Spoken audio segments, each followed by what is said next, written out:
ये horned lizard अपनी हिफाजत के लिए अनोखे ही तरीके इस्तेमाल करती है। मसलन जब ये देखती है कि इसके दुश्मन इसके करीब हैं, तो ये अपनी आँख से खून की एक लंबी धार निकालकर उसके चेहरे पर फेंक देती है। जी हाँ, अपनी आँख से खून निकालना। 5 मीटर तक अपना खून थ्रो कर सकती है ये लिज़र्ड। बेसिकली ये छिपकली अपने खून को कुछ देर के लिए अपने सर में रोक लेती है और इस तरह इसके सर के अंदर कुछ प्रेशर क्रिएट हो जाता है और फिर ये लिज़र्ड अपनी आँख से ये खून निकाल देती है।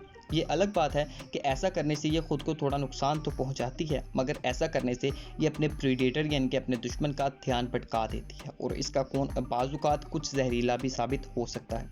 मज़ीद बरा ये लिज़र्ड अपने आप को बचाने के लिए अपना रंग माहौल के मुताबिक तब्दील भी कर सकती है, जो कि काफ़ी ज़्यादा हैरानकुन ख़ासियत है इसकी, ताकि ये अपने दुश्मन की नज़र से भी बच जाए। और कभी कभार बड़ा नज़र आने के लिए ये अपने पेट के अंदर हवा भी भर लेती है। सच में अल्लाह ताला ने हर जानवर को अपनी हिफाजत करना सिखाया। ऐसी मज़ीद इंटरेस्टिंग वीडियोज़ के लिए इस चैनल को लाजमन सब्सक्राइब करें।